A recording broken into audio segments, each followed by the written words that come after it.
Hello students, good evening. कैसे आप सब? स्वागत है आपका फिर से आपके अपने यूट्यूब चैनल पर। और आज से हम स्टार्ट करेंगे क्लास 10th मैथमेटिक्स के लिए एमसीक्यू स्पेशल सीरीज। इसके अंदर मैं सभी चैप्टर्स का एक एक करके एमसीक्यू आपको करवाऊंगा सब कुछ। इन एमसीक्यू से आपको ये फ़ायदा होगा कि पेपर के अंदर जो भी 40 एमसीक्यू पूछे जाएंगे आपको, वो तो आप कंप्लीट कर ही कर पाओगे।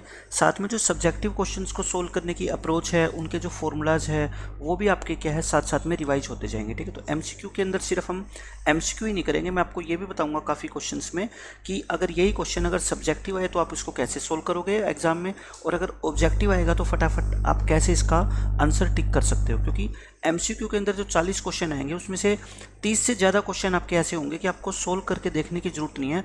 अगर आपकी कैलकुलेशन अच्छी है मैथमेटिक्स में तो आप उसका आंसर क्वेश्चन को पढ़ते ही टिक कर पाओगे। ठीक है, और वो कॉन्सेप्ट आपको मैं सिखाऊंगा कि कैसे आपको पता लगेगा कि इस क्वेश्चन का आंसर क्या है बिना कोई ज़्यादा कैलकुलेशन किए। लेकिन वही क्वेश्चन अगर सब्जेक्टिव आएगा तो फिर मैं ये भी आपको बताऊंगा कि सब्जेक्टिव के अंदर आपको कैसे एग्जाम के अंदर वो सोल्व करके दिखाना है। तो आज हम स्टार्ट करेंगे कोऑर्डिनेट ज्योमेट्री से, और इसका पार्ट 1 मैं आपको कराऊंगा जिसमें कम से कम हम 20 क्वेश्चन डिस्कस करेंगे। और ये जो सीरीज है एमसीक्यू की, ये चाहे सीबीएसई बोर्ड हो या किसी भी स्टेट का बोर्ड हो, हरियाणा बोर्ड है, राजस्थान बोर्ड है, यूपी बोर्ड है, ये सभी तरह के एग्जाम्स के लिए आपके लिए इंपॉर्टेंट होने वाली है। तो हम स्टार्ट करते हैं पहले कोऑर्डिनेट ज्योमेट्री से। देखो फर्स्ट क्वेश्चन क्या है कोऑर्डिनेट ज्योमेट्री में, the distance of the point this from y axis. मैं आपको 3 कॉन्सेप्ट बताता हूँ कि कोई भी पॉइंट है, आप देखो आपने कोऑर्डिनेट ज्योमेट्री जिस बच्चे ने थोड़ा बहुत पढ़ा है उसको ये बात पता होगा कि ये एक्स एक्सिस होता है, ये वाई एक्सिस होता है, और ये पॉइंट क्या होता है आपका बीच में ओरिजिन होता है। ठीक है, ओरिजिन, और ओरिजिन के कोऑर्डिनेट्स आपको पता होना चाहिए क्या होता है, 0 0 होते हैं। ओरिजिन के कोऑर्डिनेट्स क्या होते हैं, 0 0। अब आपसे मान लो कोई पॉइंट है, एक्स की वैल्यू मान लो यहाँ है 1, यहाँ 2, यहाँ 3, यहाँ 4, और वाई मान लो 1 2 और 3। अगर आपसे कोई पूछे कि 4,3 पॉइंट कहाँ पे होंगे, 4 एक्स है और वाई कितना है 3, ये बात तो आपको सबको पता है कि ये पॉइंट कितना होगा आपका 4,3 होगा। अब आप इससे क्या करो, इस पॉइंट से एक्स एक्सिस और वाई एक्सिस के ऊपर परपेंडिकुलर ड्रॉ कर दो, मतलब सीधी लाइन ड्रॉ कर दो यहाँ वाई एक्सिस पे भी, और ऐसे ही आप कर दो एक्स एक्सिस के ऊपर भी। आपने ये लाइन ड्रॉ कर दी। अब आप एक बात बताओ, इस पॉइंट की एक्स एक्सिस से, एक्स एक्सिस कौन सी लाइन है, ये वाली लाइन होती है एक्स एक्सिस, हॉरिजॉन्टल लाइन जिसको बोलते हैं। इस पॉइंट से कितनी डिस्टेंस है इस पॉइंट की, देखो यही तो डिस्टेंस है इतनी वाली, यानी कि ये अगर मैं ए नाम दूँ इसको अगर मैं बी नाम दूँ, तो एक्स एक्सिस से इस पॉइंट की जो डिस्टेंस है वो ये वाली लाइन है ना, जिगजैग के अंदर जो मैंने बनाई है वो ये है। अब आप खुद देख लो ये किसके इक्वल है, कितनी है ये, 1 2 और 3, ये 3 यूनिट के बराबर है। तो बच्चा यहाँ पे गलती क्या कर देता है, वो एक्स एक्सिस से पूछता है तो उसका आंसर 4 टिक कर देता है, लेकिन एक्स एक्सिस से किसी पॉइंट की जो डिस्टेंस होती है वो वाई वाला कोऑर्डिनेट होती है। ठीक है, वो क्या होता है, वाई वाला कोऑर्डिनेट। लेकिन आप एक बात और ध्यान रखना, अगर ये पॉइंट 4 3 की जगह 4 -3 होता ना, तब भी इसकी एक्स एक्सिस से डिस्टेंस कितनी होती, 3 यूनिट। क्योंकि डिस्टेंस कभी नेगेटिव नहीं होती, वो डायरेक्शन नेगेटिव होती है। एक्स एक्सिस की अगर मैं बात करूँ 4, -3 पॉइंट की, तो वो यहाँ पे होगा -1 -2 और -3। इस पॉइंट की डिस्टेंस एक्स एक्सिस से देखो कितनी होगी, यही वाली होगी आपकी, यही डिस्टेंस होगी कितनी, 3 यूनिट। लेकिन आप इसको ये थोड़े कहोगे -3 यूनिट है, ये तो -3 तो इसकी डायरेक्शन है, लेकिन अगर हम स्केल से इस डिस्टेंस को मेजर करेंगे तो वो तो 3 यूनिट ही आएगी ना। तो यानी कि साइन को आपको ध्यान नहीं रखना, चाहे प्लस हो चाहे माइनस हो, आंसर आपका हमेशा प्लस का ही आएगा। अगर आपको किसी भी पॉइंट की एक्स एक्सिस से डिस्टेंस निकालनी हो तो वाई वाला कोऑर्डिनेट लेना है, और वाई एक्सिस से डिस्टेंस निकालनी हो, देखो ये वाई एक्सिस है, इससे डिस्टेंस कितनी है, ये है, और इसकी वैल्यू कितनी है बताओ, यहाँ से आप देख के 4 है, तो इसकी डिस्टेंस मैं यहाँ पे लिख देता हूँ आपको, डिस्टेंस ऑफ पॉइंट मान लो ये बी है 4,3, इसकी डिस्टेंस एक्स एक्सिस से आपकी कितनी होगी, वाई वाला कोऑर्डिनेट यानी कि 3 होगी। और इसी पॉइंट की डिस्टेंस अगर आपसे पूछता वाई एक्सिस से, तो आपकी कितनी हो जाती बताओ, वाई एक्सिस से एक्स वाला कोऑर्डिनेट यानी कि कितनी हो जाती, 4। तो कोई भी पॉइंट की अगर आपसे एक्स एक्सिस से और वाई एक्सिस से डिस्टेंस पूछे तो आप आज के बाद ऐसे आसानी से आंसर दे सकते हो। ठीक है, अब एक क्वेश्चन आता है, इसी पॉइंट की डिस्टेंस आपसे पूछ लेगा ओरिजिन से, डिस्टेंस फ्रॉम ओरिजिन। अब आपको ये पता है कि ओरिजिन जो पॉइंट होता है वो कौन सा होता है, और 2 पॉइंट के बीच की डिस्टेंस निकालने का फॉर्मूला आपने सीखा है। देखो ये ओरिजिन होता है, इस बी पॉइंट की ओरिजिन से डिस्टेंस कौन सी है बताओ, यही तो है, ओ से लेके बी तक, ठीक है। और कोई भी दो पॉइंट के बीच की डिस्टेंस आप कैसे निकालते हो, डिस्टेंस फॉर्मूला से। आप क्या करते हो, देखो ये 0 0 है, इस 4 में से 0 माइनस करोगे तो कितना आएगा 4, और उसका आप क्या करते हो स्क्वायर। 3 में से 0 माइनस करोगे कितना आएगा 3, इसका क्या करते हो स्क्वायर। तो ये आपका कितना आएगा 16 + 9 यानी कि √25, और 25 का स्क्वायर रूट कितना होता है 5। तो अगर इस पॉइंट की ओरिजिन से डिस्टेंस पूछी जाए तो कितनी आएगी 5 यूनिट्स, अगर एक्स एक्सिस से पूछी जाए तो 3 यूनिट, और वाई एक्सिस से कितनी आएगी 4 यूनिट, ठीक है। इस चीज़ का आपको बहुत अच्छे से ध्यान रखना है। अगर मान लो आपको कोई कह दे पॉइंट है 8, और इसकी डिस्टेंस बताओ ओरिजिन से, डिस्टेंस फ्रॉम ओरिजिन, तो ऑब्जेक्टिव क्वेश्चंस के लिए मैं आपको बताता हूँ, और ऐसा क्वेश्चन ऑब्जेक्टिव में ही पूछा जाएगा, ठीक है। आप सीधा क्या किया करो, 8 का स्क्वायर कितना होता है 64, -6 हो चाहे +6 हो, उससे कोई फर्क नहीं पड़ता, क्योंकि स्क्वायर जब होएगा तो उसका आंसर कितना आएगा आपका 36 ही आएगा। तो ये कितना आ गया 100 का स्क्वायर रूट, 100 का स्क्वायर रूट कितना होता है 10। तो कोई भी पॉइंट की अगर आपसे ओरिजिन से डिस्टेंस पूछे ना, तो आप एक्स वाले कोऑर्डिनेट का स्क्वायर कर दो, वाई वाले कोऑर्डिनेट का स्क्वायर कर दो, दोनों को ऐड कर दो और उसका क्या निकाल लो स्क्वायर रूट निकाल दो, वही आपका क्या होगा आंसर होगा। तो मैंने तीनों कॉन्सेप्ट आपको समझा दिए। अब देखो इस क्वेश्चन में कहता है आपसे कि इस पॉइंट की वाई एक्सिस से आपको डिस्टेंस बतानी है। मैंने अभी आपको क्या बताया, वाई एक्सिस से डिस्टेंस अगर बतानी है तो एक्स वाला कोऑर्डिनेट ले लो, लेकिन साइन माइनस का नहीं लेना, साइन क्या लेना है हमेशा प्लस का। आप ये मान के चलो कि डिस्टेंस कभी भी नेगेटिव आएगी नहीं, हमेशा पॉजिटिव आएगी। तो डिस्टेंस का आंसर नेगेटिव, ये वैल्यू तो आप क्या कर दो रिजेक्ट कर दो, ठीक है। आपको इन दोनों में से देखना है। मैंने क्या बताया था, अगर वाई एक्सिस से डिस्टेंस देखनी है तो एक्स वाला कोऑर्डिनेट, और एक्स एक्सिस से देखनी है तो वाई वाला कोऑर्डिनेट, ठीक है। और हमेशा वैल्यू क्या आएगी पॉजिटिव आएगी। अब ये देखो ऐसा ही ये क्वेश्चन है, इस पॉइंट की डिस्टेंस आपको बतानी है किससे, एक्स एक्सिस से। तो एक्स एक्सिस से कौन सा कोऑर्डिनेट देखेंगे, वाई कोऑर्डिनेट, लेकिन फिर वही बात आ गई माइनस की वैल्यू नहीं लेंगे, क्या लेंगे प्लस की वैल्यू। तो ये मिस्टेक मत कर देना कि -4 आंसर टिक कर दो, क्योंकि डिस्टेंस हमेशा ही क्या होती है पॉजिटिव होती है। तो बी इसका करेक्ट आंसर होगा। The distance of this point from origin, अभी मैंने आपको क्या बताया था, ओरिजिन से अगर आपको डिस्टेंस निकालनी है किसी पॉइंट की तो डायरेक्ट आपको क्या करना है, इसका स्क्वायर करो, माइनस हो चाहे प्लस हो, आप साइन को तो देखो ही मत।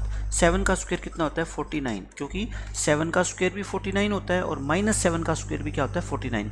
24 का स्क्वायर कितना होता है 576, इन दोनों को जोड़ोगे कितना आएगा 625, और इसका स्क्वायर रूट कितना होता है 25। आंसर कितना आ गया आपका 25, और यही इस क्वेश्चन का आंसर है। कोई भी पॉइंट आपको दे दे और कहे ओरिजिन से डिस्टेंस निकालो, आप बहुत आसानी से निकाल सकते हो, ठीक है। एक दो साथ में मैं एग्जांपल आपको और दे देता हूँ। मान लो ये ओरिजिन है 0 0, इसको ओ नाम दे देते हैं। एक पॉइंट है आपका ए √3, √4, और आपसे कह दे कि इन दोनों के बीच की डिस्टेंस निकालो, यानी कि ओ ए निकालो। तो बताओ मैंने अभी क्या बताया आपको, ओरिजिन से अगर आपको किसी भी पॉइंट की डिस्टेंस निकालनी हो तो एक्स वाले कोऑर्डिनेट का क्या कर दो स्क्वायर कर दो। √3 का स्क्वायर कितना होता है बताओ 3 होता है, √4 का स्क्वायर कितना होता है 4, और ये कितना आ गया आपका √7। तो आंसर क्या आएगा आपका √7, क्योंकि √7 को आगे हम सोल्व कर ही नहीं सकते, तो इसका आंसर √7 ही आएगा। अब ये देखो इसमें क्या कहता है, ये बहुत इंपॉर्टेंट कॉन्सेप्ट है, जो क्वेश्चन आपके जो है ना सब्जेक्टिव में भी पूछे जाते हैं ऐसे क्वेश्चन, और ऑब्जेक्टिव के अंदर भी पूछे जाते हैं। ये 100% पेपर में क्वेश्चन आएगा कि कहता है the line segment joining the point this and this, यानी कि इन दो पॉइंट्स को ज्वाइन करने से जो लाइन सेगमेंट बनता है is divided by y axis in the ratio. इस लाइन सेगमेंट को वाई एक्सिस किस रेशो में डिवाइड करेगा, आपको ये बताना है, ठीक है। मैंने आपको ये बता रखा है सेक्शन फार्मूला। सेक्शन फार्मूले के अंदर क्या होता है, देखो ये दो एंड पॉइंट्स आपको हमेशा गिवन मिलेंगे, ठीक है। ये दो एंड पॉइंट हमेशा गिवन मिलेंगे। ये कौन सा है -3, -4 और 1, -2, ये दो पॉइंट गिवन मिलेंगे, और आपसे ये पूछा जाएगा कि एक कोई पॉइंट दे देगा और कहेगा बताओ ये पॉइंट इस पूरे लाइन सेगमेंट ए बी को किस रेशियो में डिवाइड करता है, या फिर क्या गिवन होगा आपको रेशियो गिवन होगा, और इस पॉइंट के कोऑर्डिनेट आपसे पूछ लिए जाएंगे, ठीक है। अगर आपको ये रेशियो निकालना हो ना कभी भी, तो आपको इस पॉइंट के कोऑर्डिनेट चाहिए, इस पॉइंट के कोऑर्डिनेट चाहिए। अब ये पॉइंट आपको कहाँ पे मिलेगा, वाई एक्सिस के ऊपर, और वाई एक्सिस के ऊपर कोई भी पॉइंट हो, मैं यहाँ पे लिख देता हूँ, आप नोट डाउन कर लेना, any point on x axis. अगर कभी एक्स एक्सिस पे कोई पॉइंट आपको मानना पड़े या आपको वाई एक्सिस पे मानना पड़े, any point on y axis, तो आप क्या क्या मानोगे, एक्स एक्सिस पे कोई भी पॉइंट होगा x, 0 और वाई एक्सिस पे कोई भी पॉइंट होगा 0, y। क्योंकि देखो ये एक्स एक्सिस होता है, यहाँ पे 1 x2 है, मान लो x3 x4 है, y1 2 3 इस तरह से है।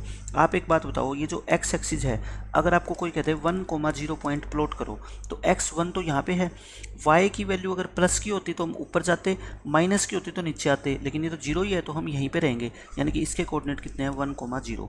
ऐसे इसके कोऑर्डिनेट कितने हैं 2,0, इसके कोऑर्डिनेट कितने हैं 3,0। तो मैं आपको यही कहना चाह रहा हूँ कि एक्स एक्सिस के ऊपर, इसके ऊपर की बात कर रहे हैं हम, ठीक है। कोई भी जो पॉइंट होगा ना उसके ऊपर y की वैल्यू हमेशा क्या होगी 0 होगी। इसी तरह से y एक्सिस के ऊपर कोई भी पॉइंट होगा ना उस पर x की वैल्यू क्या होगी 0। इस पॉइंट के कोऑर्डिनेट कितने होंगे 0,3। तो x एक्सिस के ऊपर y क्या होता है हमेशा 0, x क्या होता है x तो हमें पता ही नहीं, तो x को क्या मान लो आप x मान लो। तो कोई भी y एक्सिस के ऊपर आपको पॉइंट मानना हो तो वहाँ पे x क्या होगा आपका 0, ठीक है। y एक्सिस पे x क्या होता है 0 और y कितना होता है, y तो हमें पता ही नहीं, कुछ भी हो सकता है। y को मैंने क्या लिख दिया y लिख दिया। अब आप बताओ मेरे को पॉइंट चाहिए, मैंने पॉइंट ये ले लिया y एक्सिस के ऊपर 0,y। आपको रेशो चाहिए, रेशो कितना होता है बताओ, आप क्या मान लो रेशो को k/1। जब भी आपको रेशो निकालना हो आप उस रेशो को k/1 अज्यूम कर लिया करो। अब सेक्शन फॉर्मूला क्या कहता है, इस x और इस y की वैल्यू आप निकाल सकते हो सेक्शन फॉर्मूला से, ठीक है। ये जो x होता है ये बीच वाली x होता है, ये क्या होता है आपका पॉइंट x1, y1 होता है, ये x2, y2 और बीच वाला पॉइंट आपका क्या होता है x, y। तो सेक्शन फॉर्मूला से जो ये x होता है ना, इसका फॉर्मूला क्या होता है मैंने आपको बता रखा है क्या, ये जो k की वैल्यू है, जब आप x की वैल्यू निकाल रहे हो ना तो सिर्फ x कोऑर्डिनेट पे फोकस करो आप, इन दोनों के ऊपर, y को भूल जाओ। k की मल्टीप्लाई करनी होती है आपको किससे, इधर वाले से, इसकी मल्टीप्लाई करोगे इससे यानी कि 1 से, फिर +1 1 की मल्टीप्लाई करोगे किससे -3 से, और नीचे क्या होता है आपका दोनों रेशो का सम, k प्लस में 1, ये हो गया। अच्छा x की वैल्यू इस क्वेश्चन में कितनी है 0, ये कितनी है आपकी 0, तो k -3 अपॉन k + 1। अब इससे आगे क्वेश्चन सोल्व करने में काफ़ी बच्चों को प्रॉब्लम आती है। आप 0 को 0/1 तो लिख ही सकते हो, आप क्रॉस मल्टीप्लाई किया करो, क्या करोगे क्रॉस मल्टीप्लाई। तो बताओ मेरे को k -3 इक्वल टू क्या आ गया 0, तो k की वैल्यू कितनी आ गई आपकी 3, k की वैल्यू 3 आ गई और आपने रेशो क्या माना था बताओ k/1 और k की वैल्यू कितनी आई 3 यानी कि 3/1, तो आपका आंसर क्या आ गया 3/1। ये तो है सब्जेक्टिव क्वेश्चन को अगर आप सोल्व करोगे तो उसका मेथड, क्योंकि पेपर में 3 नंबर का जो क्वेश्चन आएगा उसको आपको ऐसे ही मेथड से सोल्व करना पड़ेगा। लेकिन यही क्वेश्चन अगर आपके ऑब्जेक्टिव में आ जाए तो आपको कुछ भी इतना लिखने की जरूरत नहीं है। मैं आपको डायरेक्ट बताता हूँ कि ऑब्जेक्टिव में कैसे लिखते हैं, मैं यहाँ पे बता देता हूँ आपको। आपसे 2 तरह के क्वेश्चन पूछे जाते हैं। एक तो आपसे पूछा जाएगा कि एक्स एक्सिस किसी लाइन सेगमेंट को, किसी भी लाइन सेगमेंट को किस रेशो में डिवाइड करता है, किस रेशो में डिवाइड करता है। और एक आपसे पूछा जाएगा y एक्सिस किसी लाइन सेगमेंट को किस रेशो में डिवाइड करता है, y एक्सिस किसी लाइन सेगमेंट को किस रेशो में डिवाइड करता है। अगर ये क्वेश्चन दोनों अगर ऑब्जेक्टिव में आ जाए तो आप कैसे करोगे, मैं आपको उसका अब तरीका बता रहा हूँ, ठीक है। कोई भी सॉल्यूशन कैलकुलेशन की आपको ज़रूरत नहीं है। अगर देखो एक्स एक्सिस, अगर आपसे एक्स एक्सिस का पूछा जाए, जैसे मैं एक क्वेश्चन लेता हूँ, ये है, ये कहता है the line segment joining these 2 points is divided bye x axis in the ratio, यानी कि इस लाइन सेगमेंट को एक्स एक्सिस किस रेशो में डिवाइड करता है। तो अगर आपको पूरा सोल्व करना है तो एक्स एक्सिस के ऊपर कोई पॉइंट लेना पड़ेगा। एक्स पे वाई क्या होता है 0 और एक्स क्या होता है एक्स, तो इसका पॉइंट क्या होगा x, 0। अब ये रेशो क्या मान लो आप k/1, और यहाँ से इस y वाले कोऑर्डिनेट की हेल्प से आप k की वैल्यू निकाल सकते हो, क्योंकि x तो हमें पता नहीं है लेकिन y तो क्या है फिक्स है, तो हम निकाल सकते हैं। लेकिन हम ऐसा नहीं करेंगे। अगर आपको x एक्सिस ये निकालना हो कि एक्स एक्सिस इस लाइन को किस रेशो में डिवाइड करता है, तो ट्रिक क्या है, शॉर्टकट क्या है इसका, अगर एक्स एक्सिस निकालना है तो आप वाई वाली वैल्यू को कंसीडर करो। ये कितना है -3 और ये कितना है 6। आप साइन को इग्नोर कर दो, यानी कि चाहे प्लस हो चाहे माइनस हो, आप उसको देखो ही मत, आप दोनों को क्या मान लो प्लस मान लो, ठीक है। ये कितना है बताओ 3 और ये कितना है 6, बस आप 3/6 लिखो। 3/6 का मतलब क्या होता है 1/2, यानी कि देखो 3/6 का मतलब क्या होता है, काट दो इसको तो कितना आएगा 1/2, और 1/2 को ही क्या बोलते हैं 1/2। तो इस क्वेश्चन का डायरेक्ट आंसर आप टिक कर देना, कितना 1/2। अगर आपको देखना हो कि एक्स एक्सिस किसी लाइन को किस रेशो में डिवाइड करता है, तो एक्स वाले नहीं वाई वाले कोऑर्डिनेट को देखो और उनका रेशो निकाल लो, साइन को इग्नोर कर दो। 3/6 यानी कि 3/6 कितना होता है 1/2, और यही इस क्वेश्चन का आंसर है। अब देखो पिछले क्वेश्चन का आंसर अगर निकालना होता। अब क्या पूछा आपसे, वाई एक्सिस इस लाइन सेगमेंट को किस रेशियो में डिवाइड करता है। मैंने आपको क्या बताया, अगर एक्स एक्सिस का निकालना हो तो वाई वाले कोऑर्डिनेट्स को फोकस करो, और अगर वाई एक्सिस का निकालना तो एक्स वाले कोऑर्डिनेट कितने बताओ, ये वाले दोनों हैं, ठीक है। आप साइन को इग्नोर कर दो, इसको क्या मान लो 3 रेशो, इसको क्या मान लो 1, आपका आंसर आ गया। देखो बताओ, कुछ भी सोल्व करने की आपको जरूरत नहीं है, सीधा 3:1 आ गया, और यही 3:1 मैंने आपको यहाँ से निकाल के दिखाया था। तो मैं आपको यही बताऊंगा कि ऑब्जेक्टिव क्वेश्चन में मैक्सिमम क्वेश्चंस को कम से कम कैलकुलेशन का यूज करके कैसे एग्जाम में सोल्व करना है आपको, ठीक है। ये है तो एक्स एक्सिस का मैंने आपको बता दिया, वाई एक्सिस का मैंने आपको बता दिया। अब देखो सेम क्वेश्चन ये है, find the ratio in which y axis divides the line segment joining this and this. एक लाइन सेगमेंट है, एक इसको नाम दे दो आप ए और इसको आप नाम दे दो बी। कहता है इस लाइन सेगमेंट को वाई एक्सिस किस रेशियो में डिवाइड करता है। मैंने अभी आपको क्या बताया, अगर आपको चाहिए वाई एक्सिस का तो आप एक्स वाले कोऑर्डिनेट पे फोकस करो, ये वाले दोनों कोऑर्डिनेट है, इसके साइन को भूल जाओ, आप सिर्फ ये लिखो 6, इसको लिखो कितना 2, इसको 2 पे काटोगे ये कितना आएगा 3, ये कितना आएगा 1, तो आपका आंसर क्या आ गया 3:1। कितना भी बड़ा क्वेश्चन कैसे भी घुमा फिरा के दे दे, आपको ये ट्रिक याद रखनी है, एक्स एक्सिस पूछे वाई एक्सिस पूछे, दोनों का आपको डायरेक्ट आंसर अब बताना आ जाना चाहिए, ठीक है। ये हमारा हो गया। ये देखो अब इसमें क्या कहता है, find the ratio in which x axis divides the line segment joining this and this. तो एक्स एक्सिस पूछा है, अगर आपसे एक्स एक्सिस पूछा जाए तो आप क्या करोगे, वाई वाले दोनों कोऑर्डिनेट्स पे फोकस करो। तो बताओ ये कितना है 4, जो पहले आता है उसको पहले लिखेंगे, जो बाद में आता है उसको बाद में, ठीक है। और ये कितना है 7, तो आंसर कितना आ गया आपका 4:7। तो अब आप देखो कि क्वेश्चन को पढ़ते ही आप डायरेक्ट आंसर बता सकते हो, ठीक है। इसमें ये कहता है, अब इसमें कोई एक्स एक्सिस नहीं है, कोई वाई एक्सिस नहीं है। The ratio in which 4, 5 divides the line segment joining this and this, यानी कि एक लाइन सेगमेंट है ए बी मान लो इसको, ये पॉइंट कितना है 2,3 और ये पॉइंट कितना है आपका 7,8। अब बच्चे इसमें कंफ्यूज होते हैं कि बीच में कौन सा पॉइंट लिखें। बीच में आपको वो पॉइंट लिखना होता है जो पॉइंट इस लाइन सेगमेंट को डिवाइड करता है, ठीक है। This point divides the line segment joining this and this, तो ये पॉइंट क्या लिखोगे आप बीच में। अब आपको क्या निकालना है, रेशो, और मैंने आपको क्या बताया, जब भी रेशो निकालना हो तो आप क्या मान लो उसको, K:1 मान लो, K:1 मान लिया। अब ये क्वेश्चन चाहे सब्जेक्टिव में आए चाहे ऑब्जेक्टिव में, आपको पूरा सोल्व करके देखना ही पड़ेगा, ठीक है। तो इसकी हेल्प से सोल्व कर लो चाहे इसकी हेल्प से सोल्व कर लो, दोनों का आंसर सेम आना है। मान लो मैं इस 4 की हेल्प से सोल्व करता हूँ, 4 कौन सा कोऑर्डिनेट बताओ, एक्स का कोऑर्डिनेट है, ये क्या है वाई, तो आप क्या करोगे, सिर्फ एक्स वाली वैल्यू को ध्यान में रखो। अगर आप 4 की हेल्प से करना चाहते हो, के की मल्टीप्लाई किससे करो, इस 7 से, 7 के आ गई।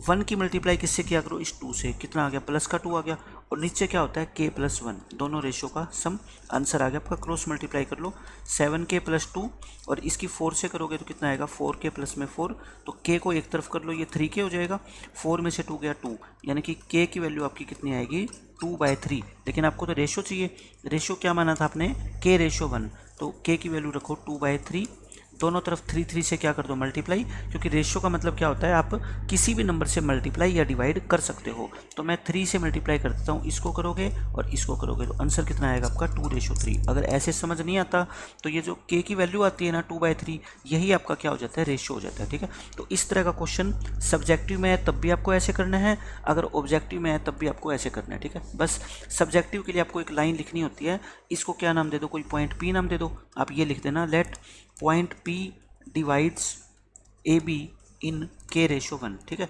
Then according to section formula, ये 1-2 लाइनें आपको लिखनी होती है, वो जब मैं आपको सब्जेक्टिव पढ़ाऊंगा तो वहाँ पे लिख के दिखाऊंगा, ठीक है। लेकिन बात वही है, आंसर वही आना है, ठीक है।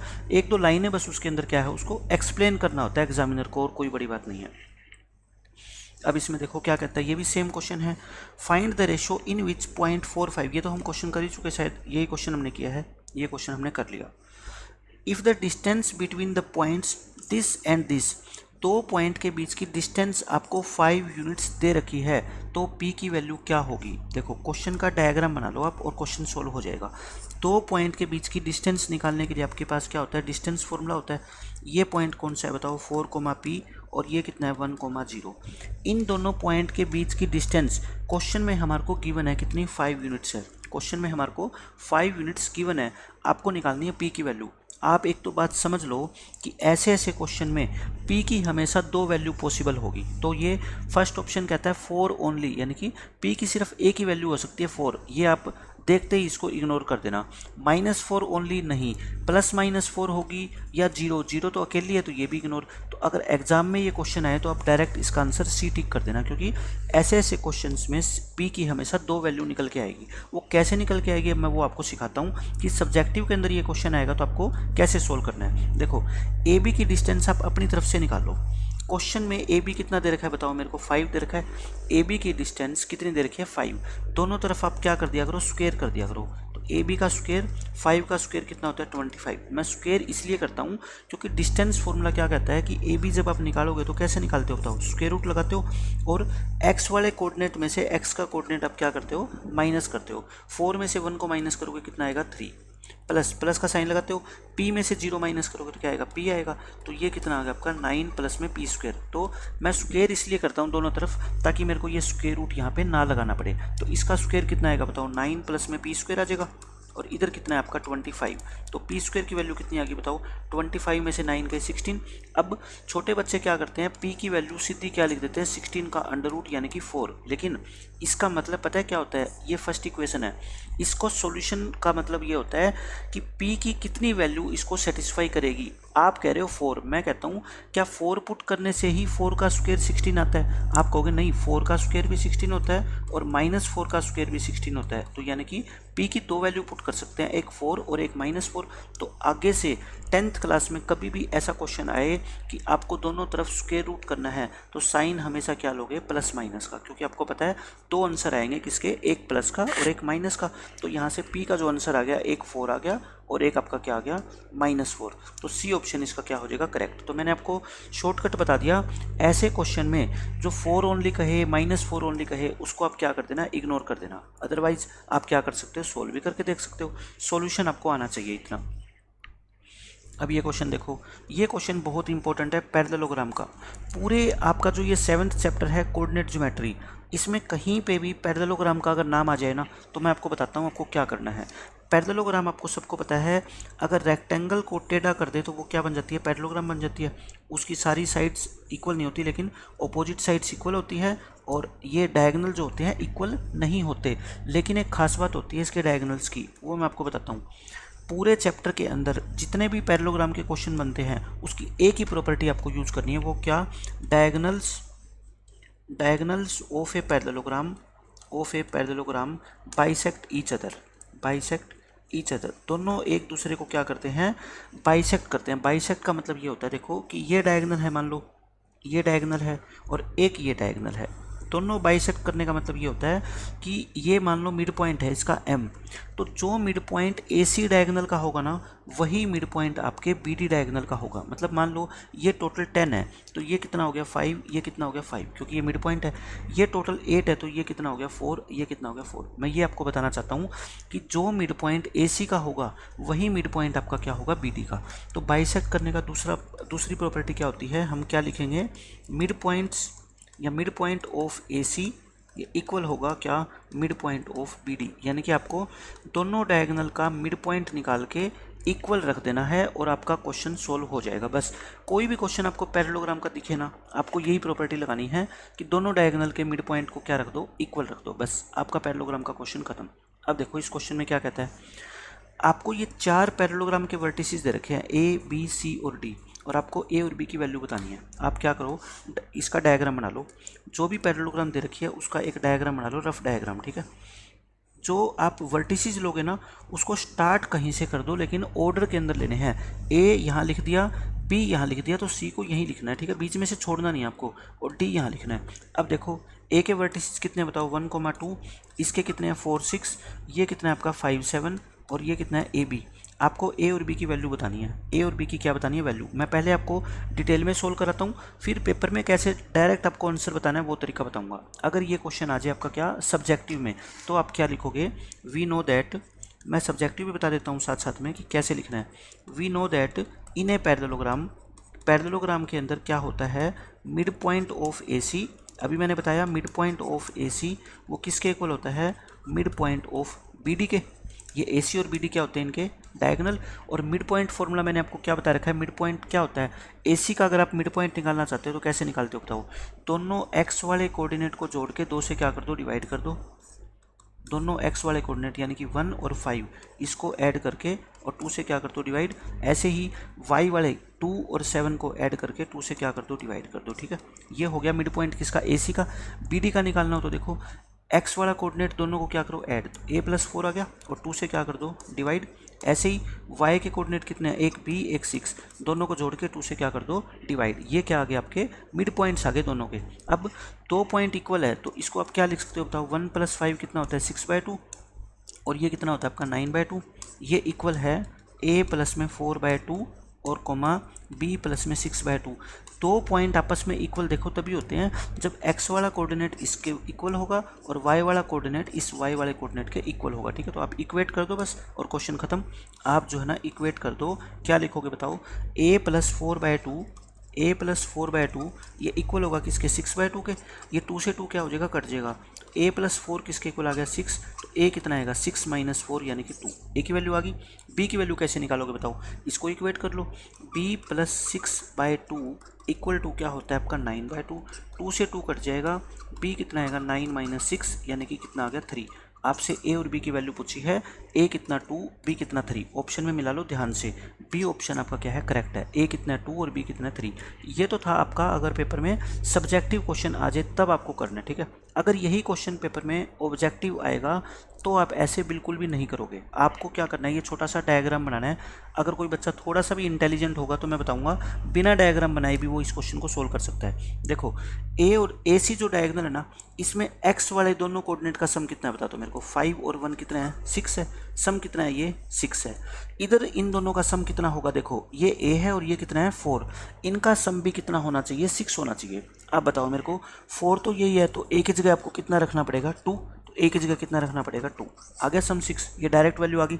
ऐसे ही देखो इधर जो है इनका सम कितना है आपका 2 और 7 कितना होता है 9, तो इनका सम भी आपको y वाले कोऑर्डिनेट का सम कितना बनाना पड़ेगा 9। 6 तो ये है ही, तो b की जगह आपको कितना रखना पड़ेगा 3, तो b की जगह आपको कितना रखना पड़ेगा 3। देखो मैंने बिना कुछ लिखे आपको आंसर बता दिया कि a कितना आएगा 2 और b कितना आएगा 3, आपका आंसर आ गया, ठीक है। तो इस तरीके से पैरेललोग्राम का कोई भी क्वेश्चन आपके आएगा ना पेपर में MCQ में, तो आप बिना कुछ लिखे क्वेश्चन को सोल्व कर सकते हो। आपको यहीं से देखना है, ये पेपर के अंदर ये 4 पॉइंट आपको गिवन मिलेंगे। आपको क्या करना है, ए और सी को देखना है पहले, ए और सी को, ये रहा ए और ये रहा सी। इसमें जो एक्स वाले दोनों कोऑर्डिनेट है उसको जोड़ो, कितना आ गया 6 आ गया। और फिर बी और डी में एक्स वाले कोऑर्डिनेट को जोड़ो, ये कितना है 4 और ये कितना है ए, ये कितना है 4 और ये ए, इन दोनों का सम और ये आपस में क्या होंगे इक्वल, तो ए की वैल्यू कितनी आएगी 2। ऐसे ही आपको क्या देखना है, फिर बी और डी को देखना है। आपको क्या देखना है, ए और सी में वाई वाले कोऑर्डिनेट को, ये कितना है 2 और ये कितना है 7, कितना आ गया 9, और इनमें 6 और ये b यानी कि 6 + b, तो यहाँ से b कितना आएगा 3। तो देखो कितनी आसानी से मैंने आपको बता दिया कि इस तरीके से बिना कुछ लिखे अब पेपर में जैसे ही क्वेश्चन आएगा पेपर के अंदर ही चाहे ऐसे आप लाइन खींच के और उसको सोल्व कर सकते हो। और सब्जेक्टिव आ गया तो आपको कैसे करना है वो मैंने आपको वो तरीका भी बता दिया। तो MCQ सीरीज़ का यही फ़ायदा है कि सब्जेक्टिव में भी आपको सोल्व करने में हेल्प मिलेगी काफ़ी, और ऑब्जेक्टिव के अंदर तो मैं आपको बताऊँगा कि बहुत जल्दी किसी भी क्वेश्चन को आप कैसे सोल्व कर सकते हैं। कुछ ही क्वेश्चन ऐसे होते हैं जिनके लिए हमारे को थोड़ी कैलकुलेशन करनी पड़ेगी एग्जाम में, अदरवाइज मैक्सिमम क्वेश्चंस को हम बिना सोल्व किए ही क्वेश्चन का आंसर सीधा बताऊंगा मैं, ठीक है। मैं आपको ऐसी ऐसी ट्रिक्स बताऊंगा सारे क्वेश्चंस की कि आप सोल्व आपको कम से कम करना पड़े और आप डायरेक्ट उसका सही आंसर बता सके। अब ये देखो, ये बिल्कुल बेसिक क्वेश्चन है। The distance between the point P and Q is given by, आपको 2 पॉइंट दे रखे हैं, एक P है इसके कोऑर्डिनेट क्या है 0, और एक Q है इसके कोऑर्डिनेट है x, 0। आपको सिर्फ इन दोनों के बीच की डिस्टेंस बतानी है। डिस्टेंस फॉर्मूला क्या होता है बताओ, x वाले कोऑर्डिनेट में से x का कोऑर्डिनेट माइनस करते हैं, ये x है और ये 0 है, इन दोनों को जब आपस में माइनस करोगे तो x में से 0 माइनस करोगे तो x ही आएगा। ऐसे ही y वाले कोऑर्डिनेट देखो, ये y है ये 0 है, तो y में से 0 को माइनस करोगे तो y आएगा। तो इसका आंसर कितना आएगा आपका x² प्लस में y², और यही इस क्वेश्चन का क्या है आंसर है, ये रहा सी ऑप्शन। अब कई बच्चे क्या करते हैं, इसको ये लिख देते हैं कि x प्लस y, बहुत सारे बच्चे इसको x प्लस वाई लिख देंगे, लेकिन ऐसा नहीं है, क्योंकि एक होता है x प्लस वाई का होल स्क्वायर और एक होता है x² प्लस y², ये दोनों इक्वल नहीं होते। इसका तो मतलब क्या है, आप मान लो x की वैल्यू कितनी है 2 और y की वैल्यू कितनी है 3। तो x प्लस वाई का जो होल स्क्वायर होता है उसका क्या मतलब होता है, आप x की वैल्यू कितनी पुट करो 2 और y की वैल्यू पुट करो 3। 2 और 3 कितना होता है 5, 5 का स्क्वायर कितना होता है 25। और x square plus y square का मतलब क्या होता है, एक्स का स्क्वायर करो, 2 का स्क्वायर कितना होता है 4, वाई यानी कि 3 का स्क्वायर कितना होता है 9, ये कितना आएगा 13। आप बताओ मेरे को 25 और 13 तो इक्वल नहीं होते ना, क्योंकि फॉर्मूला होता है आपका एक्स प्लस वाई का होल स्क्वायर क्या होता है x square plus y square plus में 2xy, ये फॉर्मूला होता है आपका। तो ये आप ऐसे थोड़े कह सकते हो कि ये x square plus y square के इक्वल है, क्योंकि इसमें तो 2xy ऐड होएगा और इसमें ऐड हो नहीं रखा है। तो आपका ये फॉर्मूला आपको ध्यान रखना है कि x square plus y square को आप एक्स प्लस वाई का होल स्क्वायर नहीं मान सकते। तो इस क्वेश्चन का जो आंसर होगा वो कौन सा होगा, ऑप्शन नंबर सी होगा। ऐसे ही ये क्वेश्चन है, the distance of the point from x axis. मैंने लेक्चर के स्टार्टिंग में बताया था किसी भी पॉइंट की डिस्टेंस आपको अगर एक्स एक्सिस से बतानी हो या आपको वाई एक्सिस से बतानी हो तो कैसे बताते हैं। एक्स एक्सिस से बतानी हो तो जो वाई कोऑर्डिनेट होता है ना वही हमारा क्या होता है आंसर होता है, ठीक है। और साइन को हमेशा इग्नोर करना है, चाहे वाई कोऑर्डिनेट प्लस का होता चाहे माइनस का होता, हमारा आंसर क्या आता है प्लस का 3 आता। अगर ये पॉइंट ये होता ना 2,-3 तब भी हमारा आंसर जो कितना आता है वो 3 ही आता, माइनस के साइन को हमें इग्नोर करना है, ठीक है। The distance of the point this from the origin. मैंने आपको क्या बताया था लेक्चर के स्टार्टिंग में, अगर ओरिजिन से डिस्टेंस निकालनी हो तो आपका जो डायरेक्ट आंसर होगा वो कितना होगा, एक्स वाले कोऑर्डिनेट का स्क्वायर कर दो, -6 का स्क्वायर कितना होता है 36, वाई वाले कोऑर्डिनेट का स्क्वायर करो 64, ये कितना आ गया √100, स्क्वायर रूट कितना होता है 100 का 10। इस क्वेश्चन का आंसर कितना आएगा आपका 10 आ जाएगा, ठीक है। बिल्कुल बेसिक क्वेश्चन है जो आप बहुत ही आसानी से सोल्व कर सकते हो। यहाँ पे देखो क्या कहता है, the distance between the point this and this is 5 unit. इन दो पॉइंट के बीच की डिस्टेंस कितनी दे रखी है आपको, 5 यूनिट दे रखी है। One of the values of x, देखो one of the values of x यानी कि मैंने आपको क्या बताया था अभी लेक्चर के स्टार्टिंग में, ये 2 पॉइंट है मान लो A, B, इसके कोऑर्डिनेट कितने हैं 2, -2 और इसके कोऑर्डिनेट है -1, x और इनके बीच की डिस्टेंस कितनी है 5। मैंने आपको बताया था ऐसे ऐसे सभी क्वेश्चन में x की 2 वैल्यू निकल के आती है। अब आप कहोगे यहाँ पे तो नहीं है, इसने ये पूछा है one of the values of x, यानी कि x की जो 2 वैल्यू होगी उसमें से जो एक वैल्यू होगी वो कौन सी होगी। तो आपको एक वैल्यू के ऊपर फोकस करना है। तो आप इस क्वेश्चन को क्या करोगे, सोल्व करोगे। आप सोल्व कर लो। देखो ए बी के बीच की डिस्टेंस आपको क्वेश्चन में कितनी दे रखी है 5। मैंने क्या कहा था दोनों तरफ क्या कर दो स्क्वायर कर दो, ए बी स्क्वायर कितना आएगा बताओ 25 आएगा, 5 का स्क्वायर कितना होता है 25। अब ए और बी के बीच की डिस्टेंस कैसे निकालते हैं, मैंने आपको क्या बता रखा है कि एक्स वाले कोऑर्डिनेट में से एक्स वाला कोऑर्डिनेट माइनस करते हैं, ठीक है। 2 और -1 बताओ आपस में माइनस करोगे तो क्या होता है, ऐसे माइनस करते हो ना, यानी कि 3, यानी कि दोनों का अगर साइन अपोजिट हो तो आप क्या कर दिया करो, दोनों को ऐड कर दिया करो। 2 और 1 का एडिशन कितना होता है 3, तो आप सीधा क्या लिखा करो 3 का स्क्वायर। अब देखो x और ये माइनस का 2, आप ये मान लो ये प्लस का है और ये क्या है माइनस का, दोनों के साइन क्या है अपोजिट है, एक प्लस का एक माइनस का। जब भी साइन अपोजिट हो तो आप क्या करते हो, दोनों को ऐड करते हो और बीच में साइन क्या लगाते हो प्लस का। तो ये आ गया आपका क्या ए बी का स्क्वायर और यहाँ कितना है आपका 25 है। तो बताओ यहाँ से कोई भी बच्चा एक्स की वैल्यू आसानी से निकाल देगा। तो आपको क्या करना है, स्क्वायर खोलना नहीं है आपको, ये प्लस का 9 है उधर आगे क्या होएगा माइनस का 9 होएगा। आपको मैंने अभी बताया था क्या कि अगर आपको दोनों तरफ स्क्वायर रूट करना है तो आप साइन किसका लगाओगे, प्लस माइनस का, ठीक है। तो x + 2 का जो आंसर आएगा आपका वो कितना आएगा +- का 4। 2 कॉलम बनाओ, एक बार x + 2 2 जगह लिखो, ये +-4 का मतलब होता है एक बार इसकी वैल्यू प्लस की 4, एक बार कितनी होगी -4। तो यहाँ से x कितना आएगा बताओ 4 - 2 यानी कि कितना आ गया 2 आ गया। और यहाँ से अगर आप x निकालोगे तो -4 - 2 यानी कितना आ गया -6। मैंने क्या बताया था आपको, हमेशा ही x की 2 वैल्यू निकल के आएगी। अब आप देख लो एक वैल्यू इसमें से कौन सी आपके ऑप्शन से मैच करती है, -6 और 2 है। -6 आपको कहीं नज़र नहीं आ रहा लेकिन 2 तो आ रहा है, तो इस क्वेश्चन का आंसर क्या हो जाएगा 2 आएगा, ठीक है। तो बहुत अच्छा क्वेश्चन था, सब्जेक्टिव में आए तब भी आपको ऐसे करना है, ऑब्जेक्टिव के अंदर आए तो आपको रफ के अंदर ऐसे सोल्व करके देखना पड़ेगा। अदरवाइज आप क्या करोगे, ऑप्शन का सहारा लोगे, लेकिन एक 10th क्लास के बच्चे के लिए ऑप्शन से क्वेश्चन को सोल्व करना थोड़ा सा क्या होता है मुश्किल होता है, क्योंकि उसका मेंटल लेवल इतना नहीं होता, वो कहीं ना कहीं मिस्टेक कर देगा। तो इससे अच्छा क्या है, इसी तरीके से बेसिक मेथड से करना सीख लो आप, ताकि ऑब्जेक्टिव के अंदर भी आपकी हेल्प हो जाएगी और सब्जेक्टिव के अंदर भी, ठीक है। तो ये आपके थे कोऑर्डिनेट ज्योमेट्री के फर्स्ट लेक्चर के क्वेश्चंस। इससे आपके सब्जेक्टिव क्वेश्चन भी आप जो है ना आसानी से सोल्व कर सकते हो आज के लेक्चर के बाद, और ऑब्जेक्टिव की तो मैंने आपको बता ही दिया कि कैसे कैसे क्वेश्चन आपको सोल्व करने हैं। इस जो टॉपिक है हमारा कोऑर्डिनेट ज्योमेट्री का, इसके ऊपर मैं एक लेक्चर और बनाऊंगा ऑब्जेक्टिव क्वेश्चंस का, और उसके बाद पेपर में से कोई भी क्वेश्चन आ जाए कहीं से भी कैसे भी घुमा फिरा के पूछ ले, आप हर क्वेश्चन को बहुत ही आसानी से सोल्व कर पाओगे। ठीक है, आज के लेक्चर में इतना ही रखते हैं, तब तक के लिए पढ़ते रहिए, खुश रहिए, बाय बाय, टेक केयर।